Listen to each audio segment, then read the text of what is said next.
Today on Dark Holes, Free the Nipple is alive and well in New York City. Korea has an underground fight league. There's a new porn category that I did not know about, and a big surprise to me. And is it okay to bang your foster sibling? All on Dark Holes.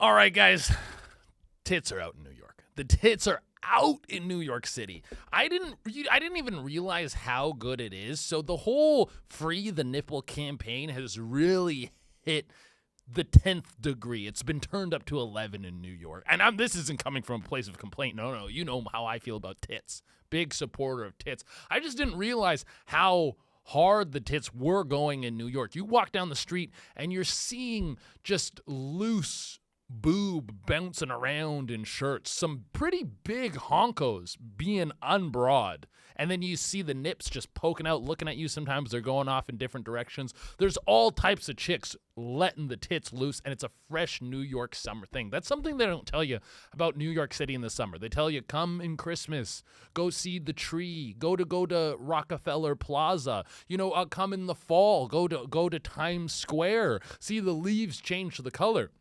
What they don't tell you about New York City in the summertime is it is peak season to see braless tits peek through shirts. That's what you're missing. That's a whole extra area of tourism that nobody is talking about. Of course, New York, super hot in the summer. Sweltering heat, garbage all over the streets, rats running amok, piss lacing the sidewalks. It reeks.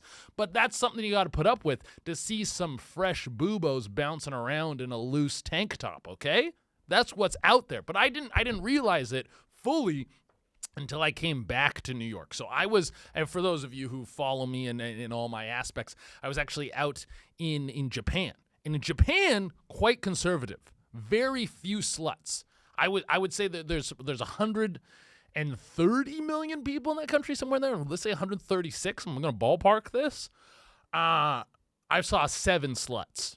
Now, I didn't see every single person in the country. I didn't go to each home and meet every single Japanese resident. But I was in Tokyo, densely populated city, somewhere between 30 and 40 million people. I would say I saw 10 million people. Saw 10 million people just walking down the streets, passing me by. I saw 7 sluts total number, 7 sluts, dude. Now that's just front-facing, presenting sluts. I don't know what people are doing behind closed doors. I don't know if they're mentally sluts that are sheathed in other ways. And 7 sluts, 7 sluts, guys, because the Japanese dress very conservatively. They dress like, even in the summertime, they're wearing baggy clothes. They're wearing long clothes. No one's really showing off their legs. No one's showing off their curves. No one's showing off their ass. Not a lot of ass to go around in Japan, to be fair. That's not the quality they're bringing to the table. You want ass, you go to Columbia, okay? You go to the ass-focused place. This is not an ass-focused place. But they're all dressed very, very, very conservatively. And then when I came back to New York, after having such small exposure to sluts, I started to see like, wow, the slut culture is vibrant in New York, which I'm like, yes, let's get back to the tits. So it just kind of hit me like a truck, and I really could start to appreciate how many tits were on the loose, dude. How many tits were on the loose. Like, you can see the outline of an areola just floating in a t-shirt. Let me sketch it, Like, let me just stop. Like, there's some ladies you see her walking by, you can see exactly where the color change happens because the t-shirt is so thin, and you just want to be like, hey, hold on a bit, lady. I'm going to take out my pen, my paper, and just let me sketch a quick areola on you. Maybe that's what you do on the subway from now on. You know those dudes who sit on the subway and they sketch people? Just sketching areolas, one after the other. That could be a new side hustle for you. And then you give it to them after. This is just like you do regularly. You sketch their tits, sketch the areola, and then you go, here, I drew this for you. And they go, excuse me? And you go, hey, no need to thank me. No need to thank me. That's a gift. That's for free, dude. Just give me your name and address. That's all I want in return. Guys, this is Dark Holes. Dark Holes is my podcast. Of course, if you're a new listener, this is only going to be episode 2. Of course, there's more episodes on Patreon right now. If you guys want more Dark Holes experience, you can go over to Patreon. You can subscribe. You get an extra episode every week. You get the ability to call in or write in. We're doing write-ins from now on. We might do call-ins in the future, but I think I prefer the write-in stuff. You also get ad-free episodes. This is basically an ad right now. You're gonna get it. You're gonna get it without this part. And there's some other part of it that I'm forgetting that is part of the Patreon, but I'll get to that. I'll get to that later. So what's going on with me? So first, let's talk about what the Dark Holes podcast is. So the way this is going to be structured is there's kind of three elements to Dark Holes. You got weird internet personalities. You got strange subcultures that people aren't talking about, or maybe they are talking about, but I did a deep dive onto them. Like I think on the Patreon episode this week, I did a deep dive into Raygun, that Olympian. I was like, I got to know about, and the fucking Iwa Sawobo, or whatever the fuck her name is, that sprinter that looks like a Bella Danger. God damn. Oh, dude, I want to wife her up immediately. Run to the altar and come be my fucking wife, dude, with her tattoos and shit. I don't even think she medaled. I don't give a fuck. She's got some good genetics if she's at the Olympics at the very least, and she's hot. Those long fake press-on nails. I don't know what's going on in Poland either. She's Polish. Is Poland on the up? Is Poland good? I got no data on Poland, if they're a good place to visit or a good country. I'm sure if you go, you can have a good time. Is that a place you want to, like, settle down? I don't know. It's always something I got to consider as a person of color. I feel like in Eastern Europe, they're not huge fans of us. But, so that's cooking on the Patreon, where we did a deep dive into that. What's going on with me? Kill Tony. I went and saw Kill Tony at MSG. Now, I got to say, I've never been a Kill Tony fan. Not like I'm an anti-fan or anything. I don't watch Kill Tony. I don't consume it. But I went and saw this. A buddy of mine had tickets and got us tickets to Kill Tony, which was great. I was like, hey, fucking go to see MSG. I've never been to MSG before either. Never seen anything over there. Get to go to that for free. This was a fucking incredible show.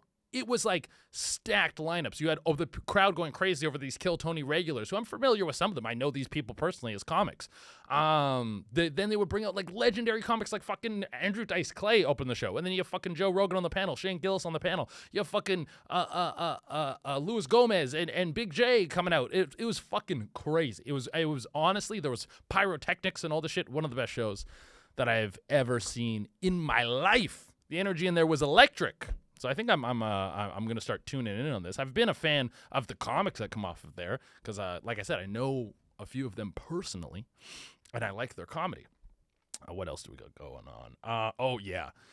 Other things going on in my life. I'm currently trying to platinum all the Soulsborne games. I don't know how well you guys know me in terms of my nerddom, big video game nerd, and I've put this task on my shoulders that I want to platinum all the Dark Souls games, Bloodborne. Bloodborne's already platinumed. I'm almost platinum Sekiro. I got to play through all of Elden Ring again on console because I played that on PC, so all my achievements over there, so I got to redo it on console now. So that's something that's always kind of weighing on my shoulders. I'm practicing Japanese. I'm getting better at my Japanese every day, guys. Ikura desu ka? That means, how much is that? I'm practicing Japanese a lot. After this trip to Japan, I was like, I was learning Japanese before I went. I was like, I think I'm going to keep learning because I actually do watch a lot of anime, so I feel like I'll keep it. If I'm watching shows in Japanese, if I can get to the point where I can watch anime no subtitles, I'll be learning all the time, learning all the fucking time, dude. And so I think of one of the problems with learning a new language is like, do you keep it? I learned French as a kid, and then I stopped speaking French because like I'm not doing any French shit. I'm not going to French countries.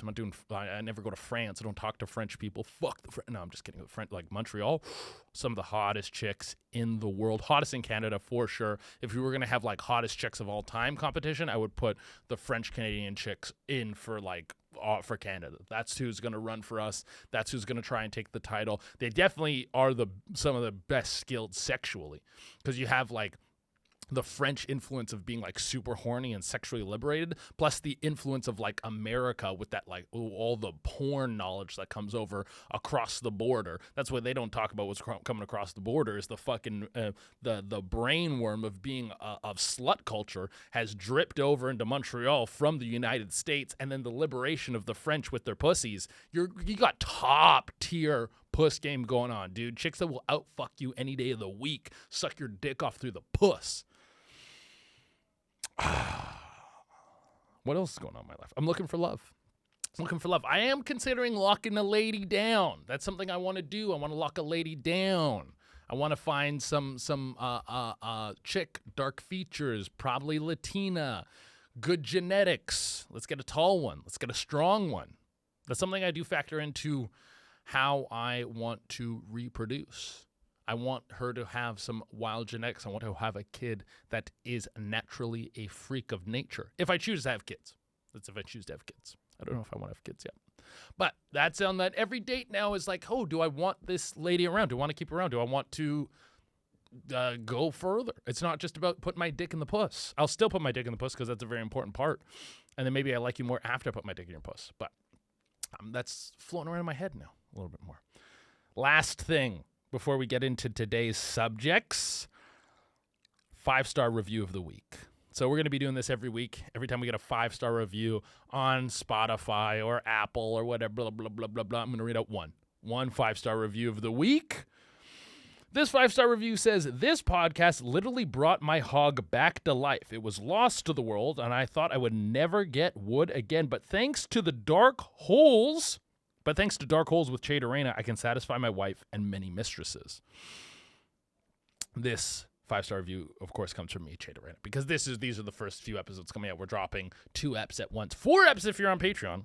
Little bonus over there. You gotta get the Patreon promo in there. But yeah, if you guys send in a 5-star review, because obviously it's great to review the podcast. I really appreciate when you guys do that. You will get your 5-star review read live on the podcast. It's a little incentive for you, a little incentive to do a 5-star review. So let's get into it. Let's get into what we got going on this week. We got Asian Bareknuckle Underground Fight League on YouTube and Instagram. This popped up on my feed. This was the dark hole I got lost in. So I'm pretty sure it's Korean because I can identify Korean scripture because they use a lot of circles in their stuff. They use a lot of whoop, whoop, the round shapes. It's called Yacha Club. That's YATCHA Club. Okay? If you look them up on Instagram or YouTube, they don't have a lot of posts. They haven't posted on YouTube in about 3 weeks, so I don't know if they're still cranking stuff out, but there's full-length fights with like interviews with the fighters and stuff before. They're doing bare knuckle fights, and they're doing them. What I like about this Yacha Club, not just that it's Asian. There's something about it being Asian that makes it better, because I think you go back to like old school kung fu type shit, Bruce Lee going to an island to scrap other masters of combat. There's something that clicks in your brain. Fighting I feel like martial arts. As soon as you say martial arts, I think Asia immediately. Even though we got the Brazilians are doing the Brazilian jiu-jitsu, they're bringing a big martial art thing. It's just a classic Jackie Chan. It's a classic thing to be a kung fu master from Asia, So I like it. I like that it's Asian. It's a plus to me. But they're doing something different than a lot of these other fight leagues where you have like street beefs they're like, okay, we're fighting in a cage, sort of like backyard fighting kind of stuff. Of course, we have all this influencer boxing stuff going on. There's still boxing in a ring. You have, what's it called? The UFC. We're fighting in a cage. We're doing the cage, which is cool. A cage match is cool. You had Pride. I don't know if you guys remember. Pride fighting was the greatest era of combat sports ever. I think we'll probably have to do a whole episode on Pride fighting because I love Pride. I go back and watch Pride fighting clips all the fucking time. I think the greatest moment in sports for me is when Rampage Jackson lifts up, I think it was Ricardo Arona, lifts him up and slams him down and knocks him out with a slam. I remember me and my friends watching that and being like, this is the greatest thing that I've ever seen in my life. To this day, it's still one of the greatest things I've ever seen in my whole goddamn life. But they had the 10-minute first round, but we're fighting in a ring. But people have shifted the way you fight in different ways. Some of these Russian leagues, they're doing like, you got Karjitsu, you got when they're fighting in the phone booth, stuff like that. But what these guys are doing over here in this Yacha Club, they're doing different environments. One of these fights takes place in like a McDonald's style play place. You got like slides and shit in the background. You can like throw a dude and chuck a guy into obstacles. They're fighting in gravel. They fight in a roller skate arena, so you got that hard floor. Also, the roller skate arena fight. In that fight, I watched that one. One of the wildest missteps I've ever seen a fighter take. Maybe he just didn't know, but you have two guys fighting. They're fighting a roller skate arena. You understand what kind of floor that is. It has that gloss on it, like it's been sealed, like some sort of Zamboni ran over it. And you know the sound that a tennis shoe makes when it squeaks on it. You know exactly what kind of floor I'm talking about. One dude has shoes on. The other dude, no shoes. Crazy choice to go no shoes. No grip. You're going to hurt your toes. The shoe guy is kicking the shit out of the no-shoe guy because he's shooting for takedowns and has the grip on that squeaky floor and is running him into the ground. He picks him up and slams him down on the roller skate arena floor multiple times, dude. If you're in a fight, whatever scheduled or otherwise, and you have the option for shoes, choose shoes every time. For one, they protect your feet. You're going to go for a head kick. You're going to kick something, toe stomps or something. Now you can stomp in an aggressive way. You have like you have a weapon you brought with you, as much as you don't think it is. Choose shoes, guys. Choose shoes every time you want to fucking get into a fight. But my favorite style of fight that this Yacha Club is doing is they do a fight in waist-deep water. Waist-deep water. It's so good because now there's this extra element of tiring out. There's this extra element of you have to stay on your feet. If you get punched and you go down, you're going underwater. I don't think they keep fighting if they go underwater. If they do, that's insane. Someone's going to die very soon. But they fight in waist-deep water because that is like now we're bringing in an element you can't really prepare for that's going to slow down your movement. I don't know if you guys have read The Dark Knight Returns or seen the animated movie, but in that you have a Batman coming out of retirement. He's an old man. He gets beat up by this like big fucking mutant leader. He's like the gang. There's a mutant gang and their leader's this giant hulking guy who beats the shit out of him. Then he fights him again, but he fights him in mud because it slows him down. He's slow in the mud, and then he's able to kick this guy's ass in the mud. And that's exactly what I think of when I think of this. Like you're taking guys, putting them in water. You have no idea how quick you're going to tire out. You're not kicking. First of all, this is straight punches. You're not going to lift your leg up out of the water, or you do, and it's completely unexpected. You're probably going to get a good knee in there if you get close enough, but you're going to lose so much velocity trying to lift your leg up out of the water to punch it into a guy's ribs. And one of my favorite elements that I saw in the water fight was a dude splashed. That was his opening move. A guy, you're in the fight in the water, and you're standing in front of your opponent. He slaps the water, splashes the guy in the face, and then just starts pummeling him. That is genius. We have environmental tactics being brought into the fight, just like old 3D Mortal Kombat games. You could punch a guy into spikes or into lava or something. Splash attack to start. Fucking Squirtle? Are you kidding me? Crazy move to start on the splash. And brilliant. You get splashed, you're not expecting to get splashed, you're in a fight. I want more environmental fights. Get me a fight in sand. Get me a fight in the jungle, in vines and stuff. Get something like maybe like a spike wall, a grind pit on the outside. Get two guys on a greased log above a lake of fire. Something. Let's spice it up. This is cool shit. The Yacha Club guys are doing it good, but like I said, they've posted 2 days ago as of when I looked at their Instagram on Instagram. So they're active on Instagram, but the YouTube hasn't posted recently, so I don't know if they're running out of content or what's going, but I hope them well, and I hope they keep making stuff because it is very good. Every type of fight you wish that you could like sort of drag a guy into the water, slow him down a bit. Yeah, but it depends. It depends on what you're fighting too. If you fight some sort of fish man, some sort of half man, half alligator, half man, half octopus, half man, half fish. He's got webbed toes and feet. You want to stay out of that water. You want to get to dry land as fast as possible. Stay away from a fishman. Because even if you might think, oh, it's half water, half dry, it's equal playing field now. No. They got the advantage because as soon as they'll go for a leg sweep, they'll go for a takedown. You're full underwater. They got some sort of breathing capability. They're guild. You're done, dude. You're done for. But yeah, that's good stuff. Go check out Yacha Club. They got good things. Okay, next on the list, we have a segment, Play It, Editor, I'm Thirsty. Okay. The I'm Thirsty segment. Usually we save this for the end. I'm kind of combining the sort of dark hole of internet personality with the I'm Thirsty segment today because I came across something that is very, very, very fucking rare for me. I can't remember the last time I was surprised when I went to a porn site or I was confused by what I saw. Sometimes I'm confused by like how outrageous it is, but not by like I've never heard of this before, okay? So we got Millie Mills. Millie Mills, tiny hottie on Instagram.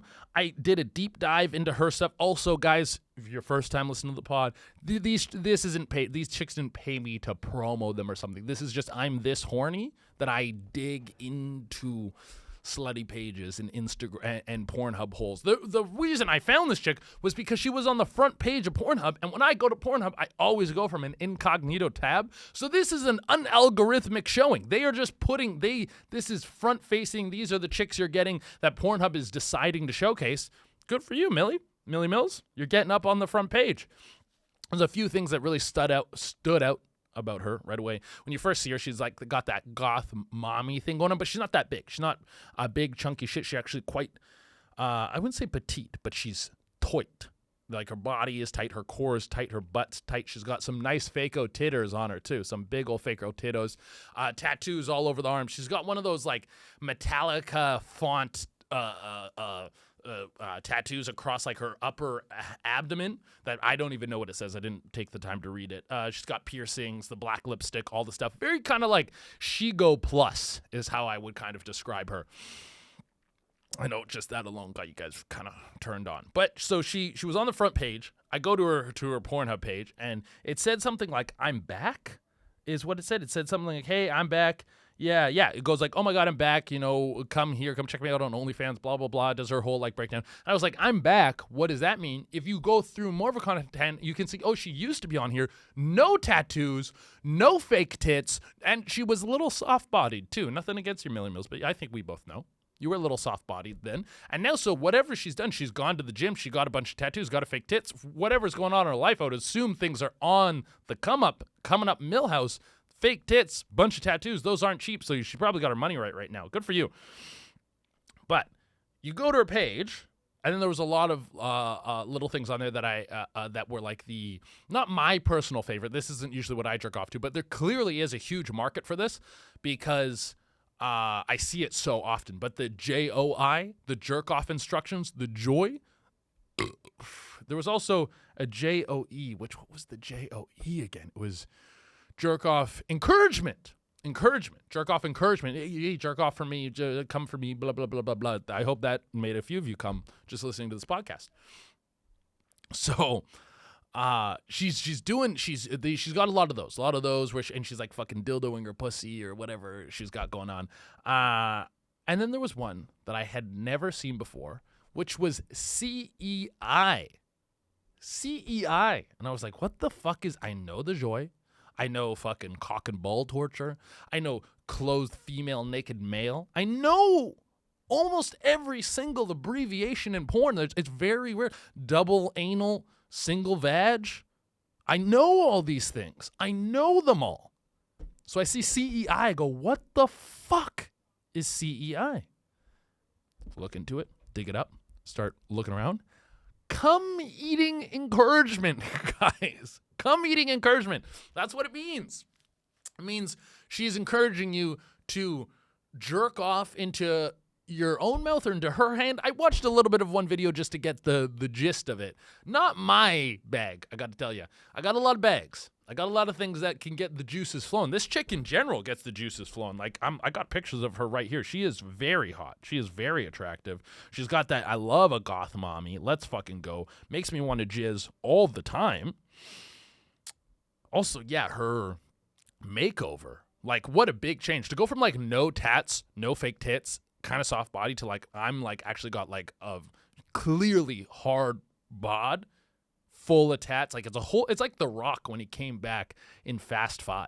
We didn't see The Rock for a long time. He was doing those Disney movies. And The Rock was jacked. But then when he came back in Fast 5, and he had the goatee and the new big fucking arm tattoo, and he was like super jacked. He put on like fucking 40 new pounds of muscle, the roids right into the neck. Bro, she had a Rock style transformation, Fast 5 style transformation coming back into porn. Love to see it. But the CEI, the come eating encouragement, the one thing that definitely grabbed my eye was there was CEI beginner. So like if you're a starter, you kind of want to try it out. You want to try out eating your own cum. And then there was advanced. She had advanced videos for the experts of cum eating. You do this every fucking day. You can't remember the last time you fucking let a nut go to waste. You're an advanced cum eater, dude. I thought that was hilarious. I didn't realize you could level up in cum eating. I didn't realize there was stages. Do you get a badge? Do you get like one of those YouTube plaques that they send you to your house where you're like, yeah, I eat cum like it's nobody's business? Is there an Olympic-style tournament of cum eating you can go to? Is there most cum eaten in a single sitting? Who is the top cum eater? That's the questions we need answered on Dark Holes, guys. That's the stuff we're going to get to the bottom of. But yeah, this chick, super hot, and introduced me into a new area of porn that I haven't seen before. Also, something that is popping up in porn now, not surprising, but she had something else on her page that was gooning for goth mommy. Gooning, the process of gooning is now start to be titled in porn. I've also seen goonettes. There's some ladies who self-identify as goonettes. Which I think is funny. A goonette is just not an attractive thing, but I guess that she's gooning along with you. It's me and my goonette. We go out, we goon together. We're constantly gooning. We never come. We always goon. Good for them. Good for them. If you're out there gooning your life away, you know, I do love a good edge session. I never come. Sometimes if I'm jorking my shit and I come too fast, I go, fuck, I wasted it, dude. You really want to kind of build it up and really let the nut out, dude. You really I'm trying to watch less porn now and I'm really sucking at it. It's one of my favorite things in the world. It's one of my favorite things in the world is to fucking jork my shit. Okay. We're gonna get into the write-ins. It's time to write in. Guys, so for the write-ins are going to start to get exclusive to Patreon. These episodes, because everything's releasing at once, these episodes, the write-ins have all come in through Instagram. I'm keeping everyone anonymous for now. I think what we'll do in the future is let me know. If you don't let me know you want to be anonymous, I will say your username. But it depends on how graphic the thing is. If something is a certain level of graphic, I'm sure people want the notoriety of being like, hey, this was fucking me. I want to be accredited. But sometimes I don't want to accidentally out someone for being a fucking savage, sick freak. Kind of like what we got here. Our first write-in for the day. Is it okay to sleep with your foster sister? I did. Ladies and gentlemen, let me read that for you one more time. Is it okay to sleep with your foster sister? I did. That's what the write-in says. Now, I just want to be clear that that's all the information I gave. They didn't give me, that's all the information that was given to me. I've known nothing more about this person. Just that they fucked their foster sister. Clearly some kind of trauma bond there. There's definitely, oh, hey, both of our parents abandoned us and or are dead. Very, like, Batman-esque love affair. But there are some instances where, yeah, like if say, Casey, you're a kid, you're in the foster system. You're 17 years old. You get scooped out by this family who goes, hey, we foster older kids because no one wants these old kids. These old bones, they stink. These stinky old kids, they're yuck. And everyone leaves them until they're 18 and then they can go off and commit petty crime and get arrested, as is the natural trajectory for a foster child. No, I don't know what the fuck's going on with them. But, so, say you're an older foster kid. You're like 17. You get brought into a foster family. And then you're a boy, you're a girl. I cut off this person's thing, so I don't know if it's a dude or a chick. I'm assuming who wrote this is a dude. But I mean, the chick did it too. But I'm only a dude, I think, would write in about it. So I'm assuming that this is the guy who wrote it. They bring you to a foster place. You're 17, and they go, oh, hey, you're in this foster family now. We love you. Fucking, have you seen the movie Shazam? Just like that. And then they go, oh, here's your room. By the way, here's your foster siblings. And one of them is a reasonably attractive girl around your same age. Yeah, you're asking for trouble.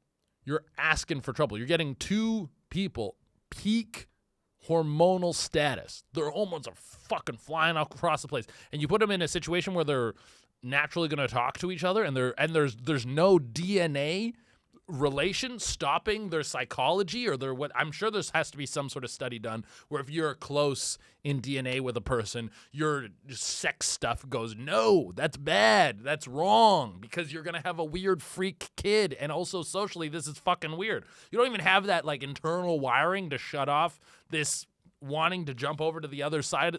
Like, yeah, then you're asking for trouble. You can't put two fucking horny teenagers in the same house and expect them not to bang.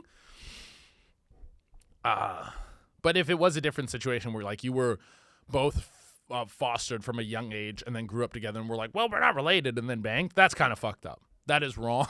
That's real wrong. You shouldn't have done that. You shouldn't have done that. You shouldn't be telling people about it either. That's something that you bury, that you go, hey, that didn't happen, and then you leave it alone. And if the other person brings it up, you go, hey, we don't talk about that. We pretend like that never happened, and we both move on with our lives, and that's it. That's it. You leave it alone forever. I feel like that's the right course of action if it's scenario 2 over scenario 1. Also, when it comes to foster kids, why are we like past the age of 12? The mines. Ship them to the mines, ladies and gentlemen. Once they're old enough to pick up a pickaxe or a shovel or whatever, their face is developed enough that you can finally squeeze one of those masks on them that filter out the coal air. Get them in the mine. We got all these good, able-bodied children that are just, they get some cheap housing because their parents are dead? Put them to work. Time to fucking get a paycheck. That's how you prevent this shit from going down.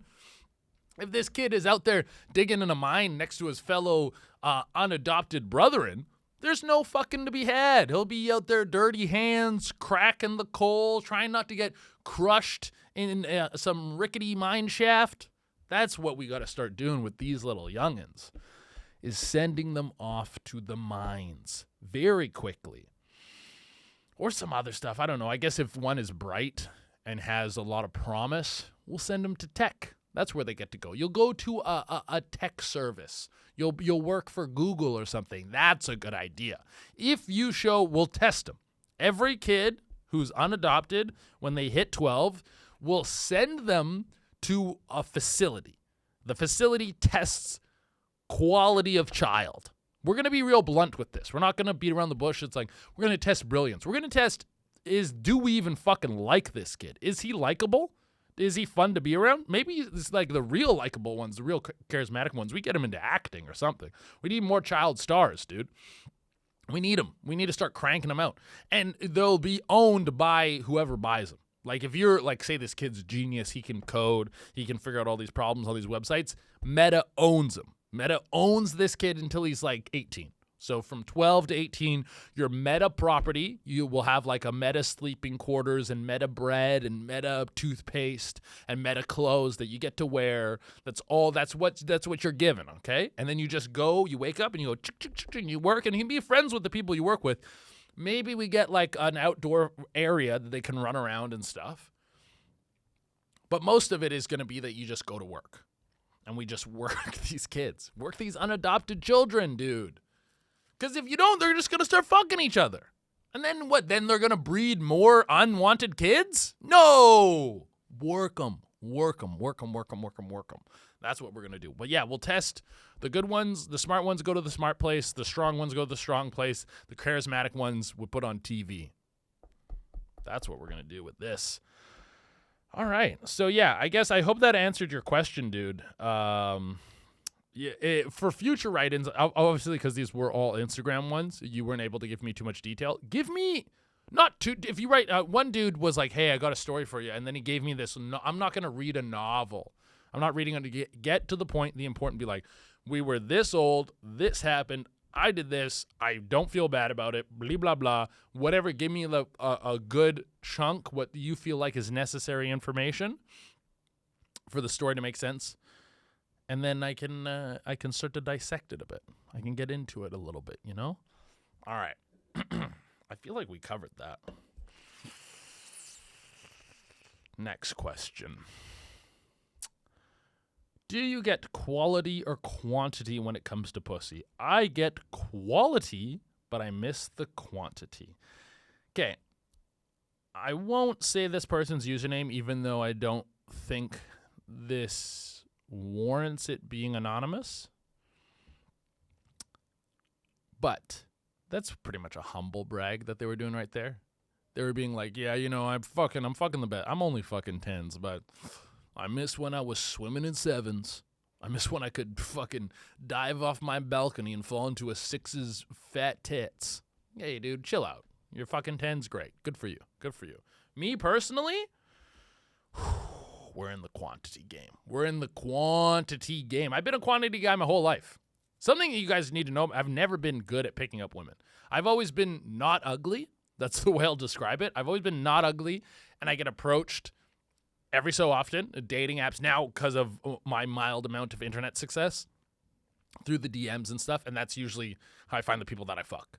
I've never been like a fucking, go up and approach and be like, hey, you're so beautiful. Can I buy you a drink? Blah, blah, blah, blah, blah.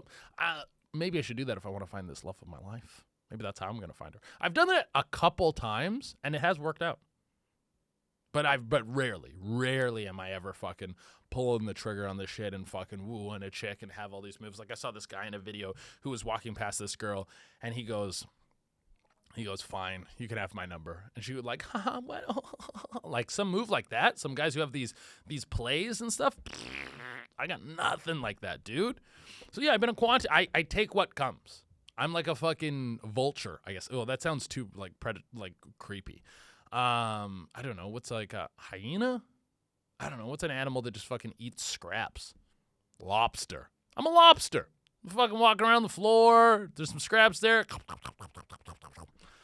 Sometimes I plant a seed. Sometimes I'll tell someone who I know talks to a person. I'd be like, oh, I think they're very hot and attractive. And then I just see if their dynamic towards me changes. And then over time, I just try to fucking move in a little closer, dude. A kind of Komodo dragon style approach. Komodo dragon bites and then waits days for the creature to die before it eats. It'll just follow it around. It's like, I don't gotta hunt. I'll be in your space.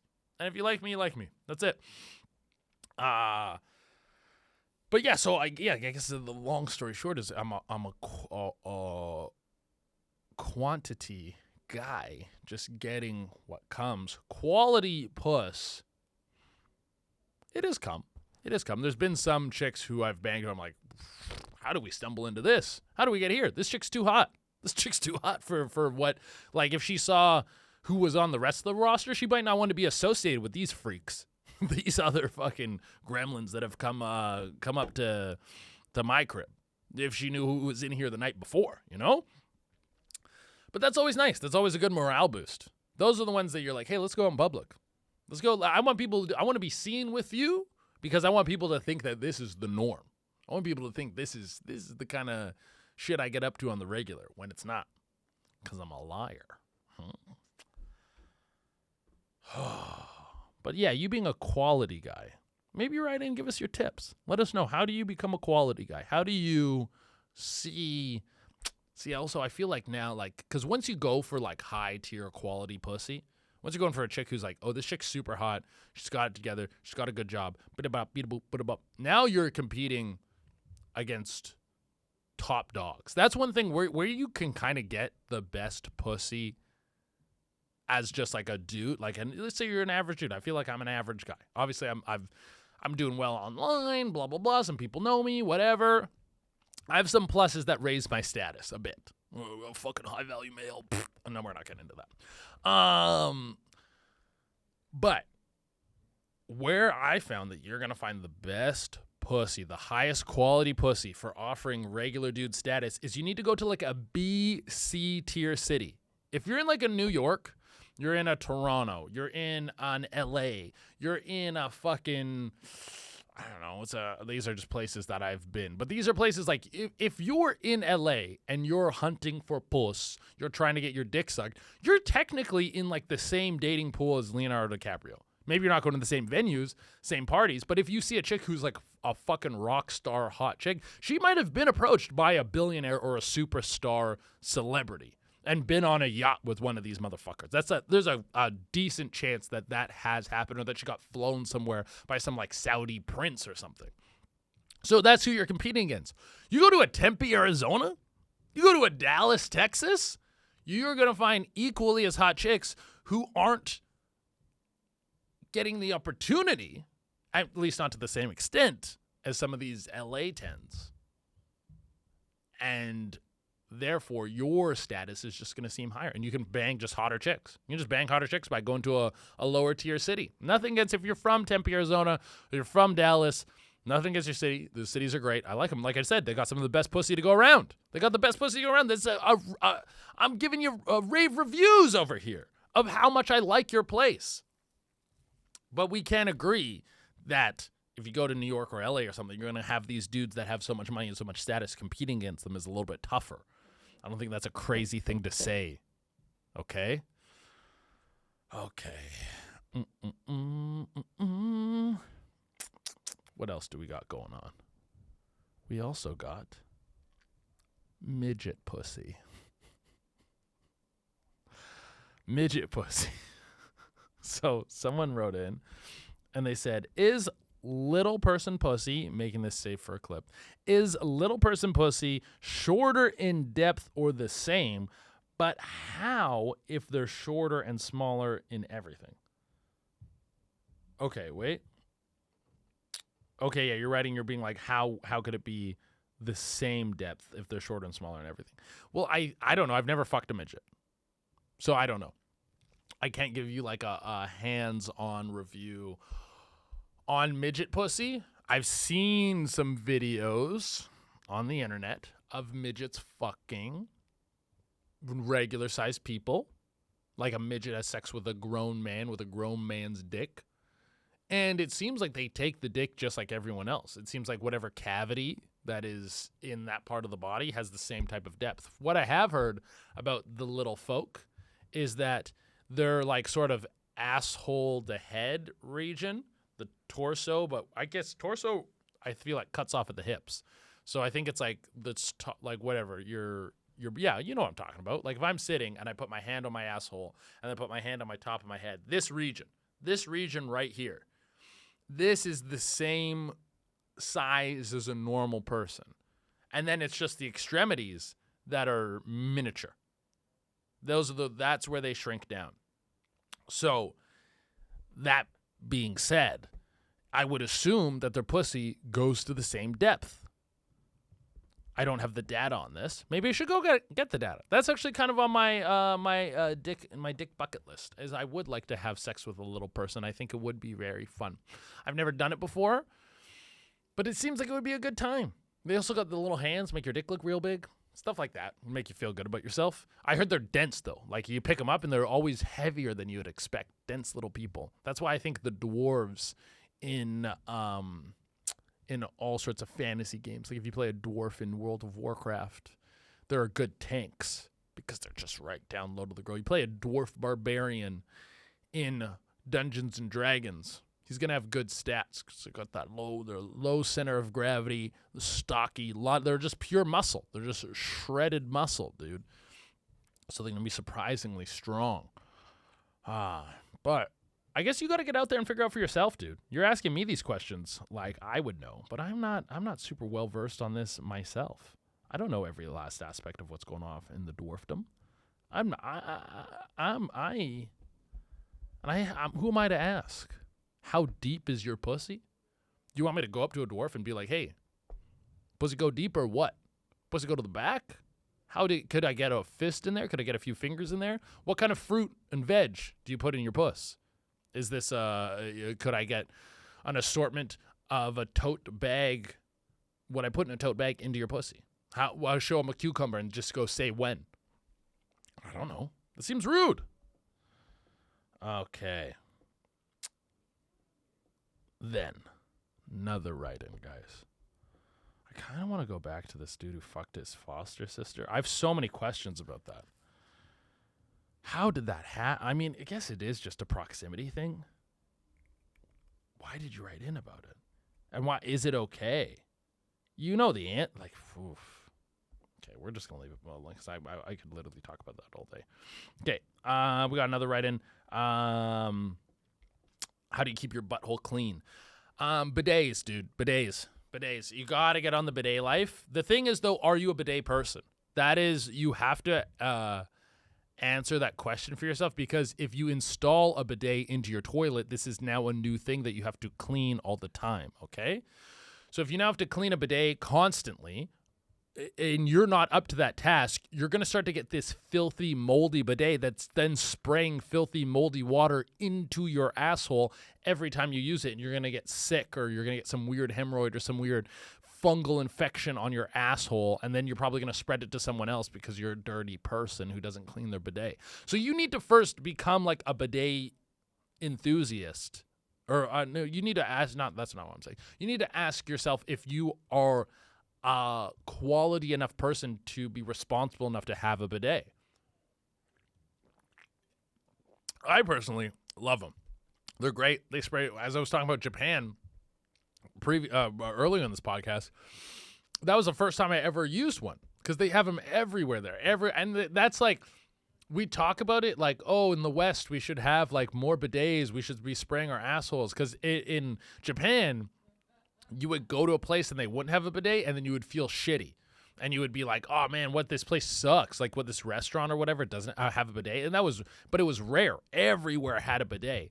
But that's because you can do that with the Japanese people. The Japanese people are responsible enough, and they're all clean enough, and they all, like, it's what they call a high trust society. They all kind of, there's enough shame going around, and everyone's following the rules and stuff. So you can trust the public with bidets. You couldn't do that in America. Like I just said with the filthy bidet, you would go to some fucking place. You can rinse your ass at McDonald's in Japan. You would go use an American a McDonald's bidet, and you would get some vicious infection on your asshole. That water from a McDonald's, it would have, like, there'd be shit particles and some weird shit growing in it, some type of black mold you never heard of that usually would never come close to your asshole. You're going to spray it on there, then you're going to wipe. Some of it's going to sneak its way up your asshole, and then you're going to get ruthlessly sick. You're going to be shitting boils or something. So that's why, like, I really think, as much as I would love there to be bidets everywhere, I just try to save your shits for home. Maybe figure out a portable bidet system. I don't know if that already exists. It seems like it should exist, but I don't know. Like, I personally don't know. And I don't think we can trust America, Canada, the West in general with bidets. Not at least on a wide public scale. Like, you can trust them to individual people who can handle them and keep them in their homes and keep them clean and fresh. And you go to your friend's house and you know he's a clean guy, and you rinse your asshole and you go, oh, what a wonderful experience. Maybe I'll get one, but I have to ask myself, am I a responsible enough adult to have a bidet in my house to keep it clean, to keep my own asshole clean? Because in the long run, if I don't, I will have a dirtier ass than I've ever had in my life when it's dripping some ooze or something. Okay. So that's how you keep your butthole clean. This question has been brought up several times. Every time I reach out for, like, hey, you know, give me your dark holes, give me a story, give me a question. Everyone wants to know my virginity story.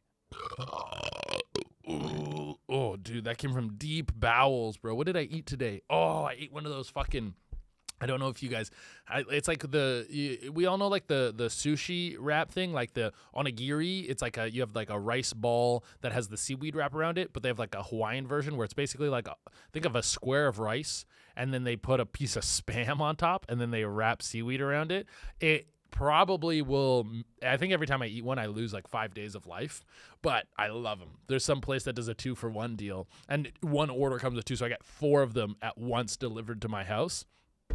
Love those things. So yeah, I just burped up seaweed, Spam, and Celsius. Celsius covered up much of the taste. But virginity story. People have been fucking up my asshole to get this goddamn virginity story, and it's not that good. It's kind of embarrassing, and like the first time I had sex was with my high school girlfriend. We fucked in my house when my parents weren't there, and my mom came home as, like, we were fucking, but we were upstairs, but I wasn't supposed to have girls home when no one was there because they knew I was a horny little fuck. They could smell it out when I was a kid, eh? They knew. They were like, no girls in the house when no one's here. Because they knew I was up to some rambunctious shit, dude. I would skip lunch break at school. Or it's not lunch break. I would skip class at school and go to my girlfriend's house, and she would just fucking jerk me off. Those were great times, dude. So many times, not so many times, but on more than one occasion, I didn't jizz. And because maybe we were just making out for a while. And back then, we weren't as aware of how important, or just the completion, just the urge to fucking getting to like touch a boob and kiss a girl was enough for you to be like, I'm having the best time of my life. You didn't, jizzing or not jizzing, that was just a fucking added bonus on top. So we'd make out for a while. Maybe she didn't really want to touch my dick. She's like, oh my God, I don't know. Me. Or no, I think I remember what it was, is she would jerk me off too aggressively. I remember she would like grab my dick so tight and it would just hurt. And I didn't know any other way to instruct her of how to do it better. Now, I tell the ladies exactly how I want to get my meat beat.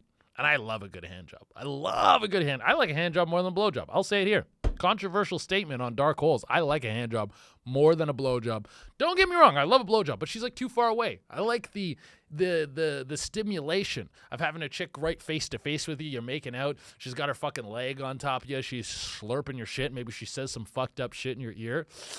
God, I'm getting fucking juiced up and right now on this podcast. My dick's getting pumped full of Celsius. Celsius going right from my gut into my cock, dude. Holy shit. But, so sometimes I wouldn't jizz, and then I would go back to class. I remember a teacher being like, are you sick? Because it was like, ugh, I just had blue balls. I had such bad blue balls, dude. And then eventually I got to the bottom of what was going on, and I had to jerk off to relieve it. But the first few cases of blue balls, you have no idea what's going on.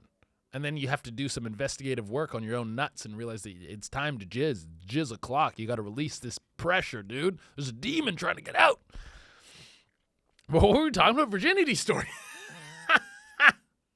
Okay, the virginity story.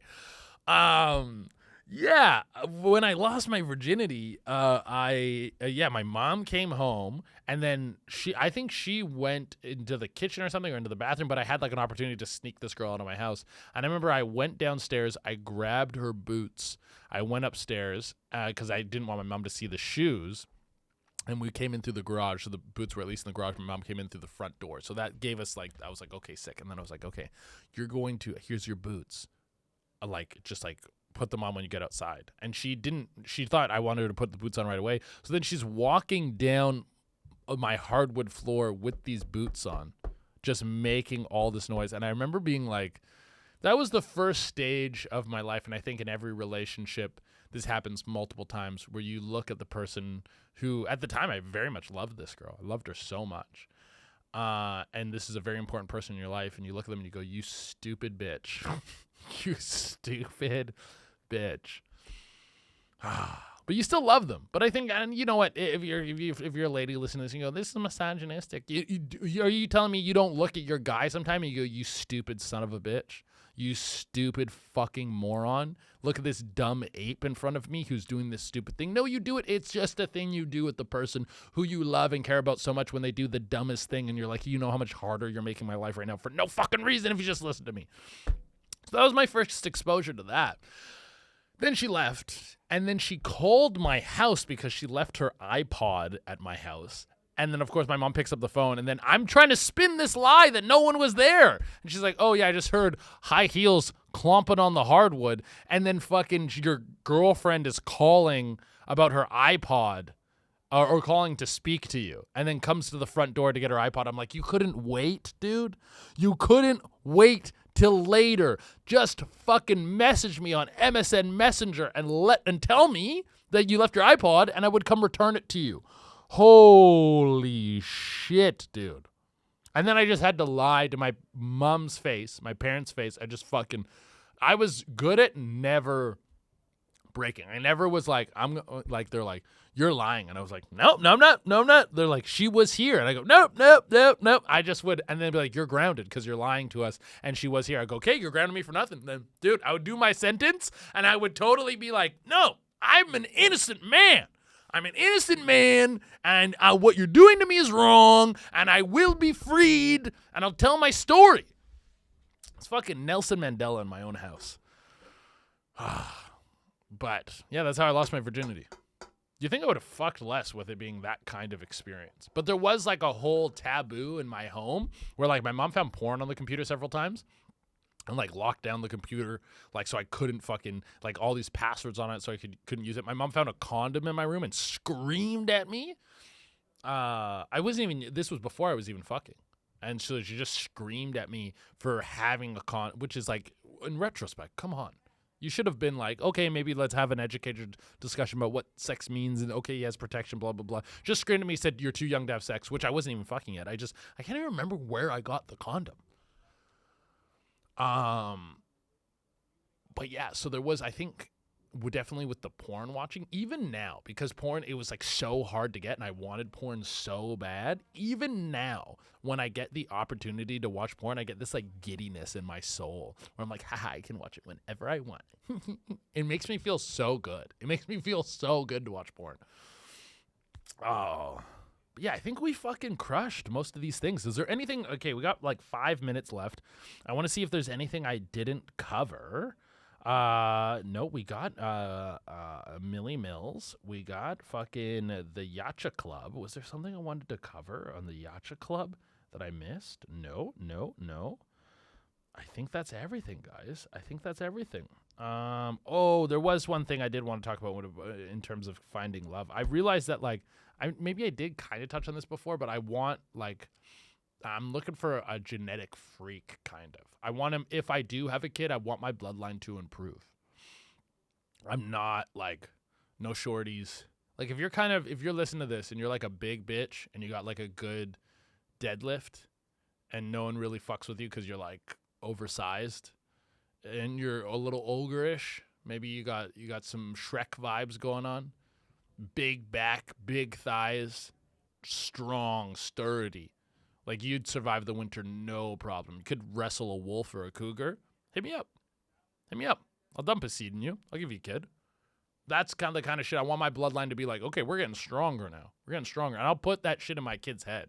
I'll be like, hey, sometimes you might meet a lady, you think she's cute and stuff, but you really got to fuck to get stronger. You got to think about what the future is for us as people. You got to think about gym reps and how much you can lift right out of the womb. That's what's important. But yeah, this is the Dark Holes Podcast, guys. Dark Holes Podcast, releasing every Thursday, of course. If you guys want to come catch me live, I'm going to be live in, I think the Yonkers show is actually sold out, which is, it's a few weeks away. I don't know if we're going to add a show, but that's sold out. I'm going to be starting a monthly at the Stand. So if you're in New York City, I believe the 26th will be the first day of the monthly show that I'm going to be doing at the Stand. I'm also going to be in Chicago, Tempe, Tampa. Toronto is in the works. We're trying to get that figured out. We're trying to get Toronto figured out. All tickets are available at shaderana.com. Yeah, that's it, guys. Thank you so much for coming through. Thank you so much for listening. Remember, if you want to join the Patreon, you get an extra episode every week. You get the ability to write in. You get ad-free episodes. And I know there's something else that I'm missing. I always forget an element. If you go to patreon.com, you can see it. It's all for $5 a month for fucking less than what I spend on a coffee when I want to grab a coffee out in New York City. You could support this podcast. Something I did want to bring up was that I mentioned a Patreon goal on the first episode. And so what I want to do as a Patreon goal, if we hit it, I think it was 236 or 232. If we hit that level, then the podcast becomes carbon neutral. It pays for itself. If we hit that Patreon number, I will get a DH, as in Dark Holes, tattooed on the inside of my lip. That is going to be the Patreon goal and reward for you guys. I guess I don't have any tattoos. So my first tattoo will be a DH tattoo on the inside of my lip. If we're able to hit that 232 or 236, I got to remember to do the calculation. Let's say 232. Anyways, thank you guys. I still got to think of it now. That'll come naturally. Open up your holes. Bye.